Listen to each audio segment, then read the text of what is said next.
Hey, what is going on everybody? My name is Payne and welcome to another review video. So for people who don't know, there is this massively huge anime known as One Punch Man that came out a few years ago, and ever since anime fans have been begging for a season 2 of One Punch Man, but with no announcements of another season, it looked like the chances of it were slim to none. That was until it was announced a couple of days ago that the first episode of the second season would be available online to watch, as well as be aired at a film event in Japan on Sunday, August 12th. The bad news is that the rest of the season would air in the winter season of 2020 or in January of 2020 in order to preserve the same amount of quality that was in season 1, as season 2 has a different studio and a different director. So in celebration of the release of the second season opener, in this video I'll be reviewing the first season of what is, in my opinion, the perfect show for people who like superhero movies and for the people who hate superhero movies or shows, and that is the one,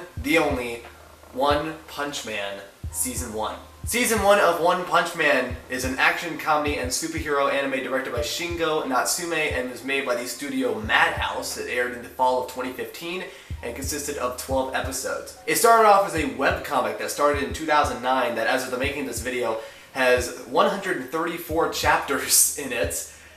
Clearly the guy who created this had a lot of time in his hands, as it's almost been 10 years since he started it, and due to the popularity of the webcomic, a manga was made that, as of making this video, has 17 volumes since 2012. The story of One Punch Man is set in a world where strange monsters and supervillains have been mysteriously appearing and causing disasters all around the world, and with that there's also a fair amount of superheroes that are here to stop them.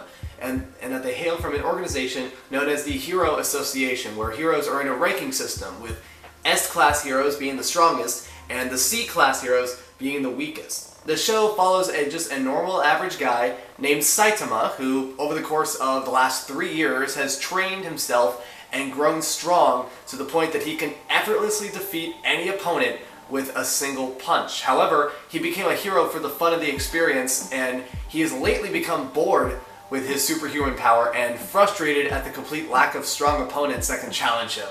Over the course of the series, he encounters various supervillains and monsters each episode, in which he ends up punching them and most likely killing them by the end of the episode. After beating a villain, he meets a cyborg named Genos, and they both eventually join the Hero Association after discovering that Saitama could get some recognition for what he's been doing for the last 3 years. The season ends with Saitama getting some recognition after he defeats the leader of an alien race who, ironically enough, was also looking for a powerful opponent to fight against. One Punch Man's story is simple. The story of an average guy who's a hero for fun. Now, what makes this unique is that this show is a parody. Basically, what this anime does is that it makes a parody out of the shonen genre, where you have a male protagonist who gets beaten down and then trains or in some other way defeats the bad guy.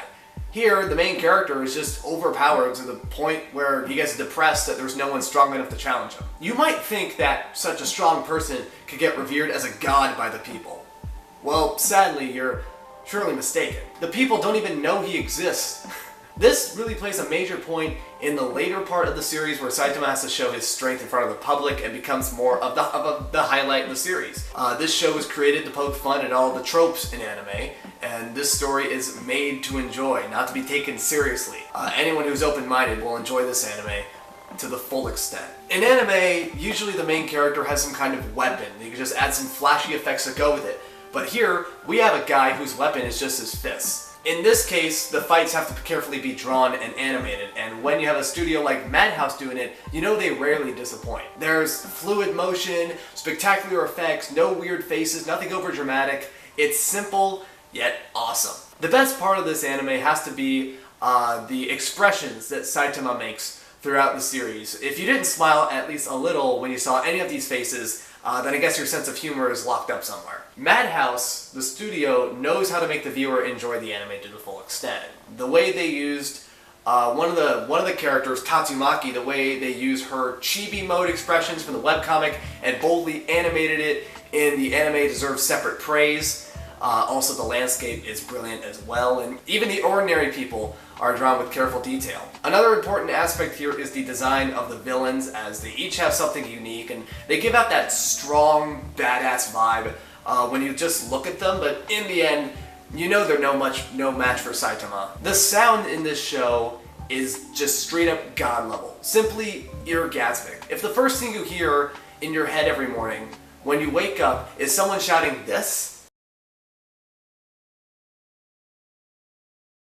that's how you know the opening is really good. From the character's background music to the fight scenes, the music in the fight scenes, the music suits every situation perfectly, making it more epic. I would rewatch every episode again just to hear the music, to be honest. That's how good it is. And the voice acting is also brilliant, especially towards a couple of the side characters in particular. There's always that one show where every character in it makes an impact, and One Punch Man is that show. I could probably name every single character that appear in these 12 episodes. I just decided not to in the original synopsis just to make this video shorter, but I will try my best at the ones that pop up in my head when you think of One Punch Man. Of course, there is Saitama and Genos. There is Tatsumaki, who is an Esper and is the brattiest, and I'm gonna say it, worst hero out of all the characters in One Punch Man, just because she's a brat. Yeah, you can fight me on that all you want. My opinion is not going to change. And the shocking part about Tatsumaki is that she looks like she's 16 or 18 years old. No, she's actually 28 years old. She just has like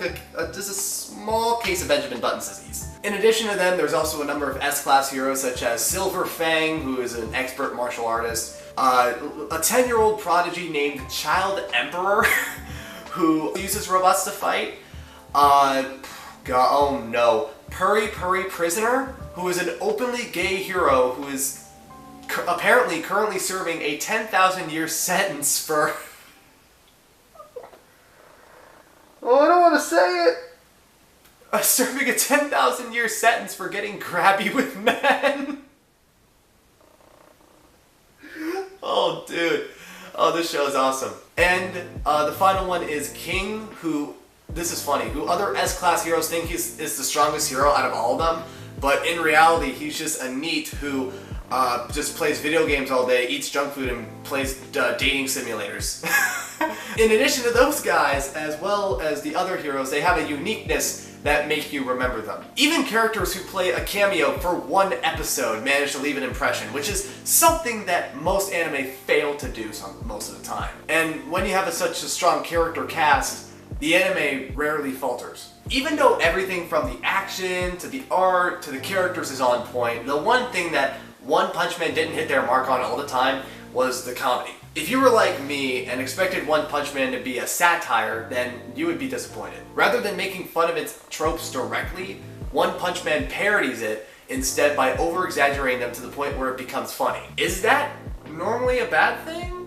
Well, not really, but there are some problems with it. With the already ridiculous start of the series, it makes it hard to enjoy the jokes when they're virtually indistinguishable. You can't top off something so exaggerated, similar to how you can't top off beating an enemy with a single punch. Because of this, as the series went on, the joke eventually wore off and lost its charm and really wasn't special anymore. After seeing it a couple of episodes, you know what to expect from it, which really damages the comedy effect. And yes, the final episodes, the final few ones, did stray away from it, but even that was just an elongated scene of what was soon going to happen. If you really look at it, it was just Saitama getting beaten up with a variety of attacks. The problem of One Punch Man getting repetitive may seem like a small thing, but in fact it really isn't. When a joke starts to get unappealing, there isn't much that can save that. The parody is all that One Punch Man seemed to offer, and if you don't like that, then you definitely won't like the show. Near the end, it was hinted that the focus will eventually shift from the parody aspect to the side character, something that would benefit the series, as the more slice-of-life aspects of the show were the strong suit sometimes of One Punch Man, and that is kind of what I'm expecting in the season opener this Sunday, but you know, that's just me, and right now, as of the making of this video, really no one knows what's going to be in the first episode of season 2, except for the people who read the manga, and you know, I'm one of those unlucky few who haven't. You could say that being repetitive and anticlimactic is the point of One Punch Man, and in itself, it's actually also pairing the repetitive nature of most action shows, but in some ways I disagree. There should be something that would want to make the watcher come back for more. Your daily life as a human being isn't characterized by the same exact thing each time. Maybe the steps building up to the punchline are different, or maybe you don't exactly engage with the punchline each time. But the moment in this case is the exact same thing, with the only differences being how the villains look or where the fight is taking place. If you enjoyed the parody aspect of it, then the repetitiveness of the joke shouldn't be a problem for you. But if you wanted a bit more than just that, then you won't be getting that from One Punch Man. But apart from what I just said, overall, this anime, again, was made to enjoy. It makes you laugh. It makes you have that wow feeling when you watch those spectacularly animated fight scenes. Even the simple dialogues between the characters make you laugh very hard. There is no, walking in on naked girl scenes, no fan service scenes, no shit like that. And no matter how many times you rewatch it, you'll never get bored. That's the kind of masterpiece it is. And with that, I'm going to give One Punch Man, Season 1, a 9 out of 10. I highly suggest this show not only for anime fans, but for people who don't watch anime that much, to watch this show if you have an open mind and a really good sense of humor. And I hope you'll join in with me on the hype for the first episode of the second season. Again, is going to be online on Sunday, August 12th. Thank you guys for watching my One Punch Man review. If you liked this video, hit the like button down below. If you want to see more anime review videos and videos from the series, hit the subscribe button on the screen or down below. And if you want to see review videos that I have made, there are a couple of links on the screen as well as more on my channel down below. And if there are any shows you would like to suggest, leave them down in the comments down below. And once again, guys, my name is Payne, and we'll see you in the next video.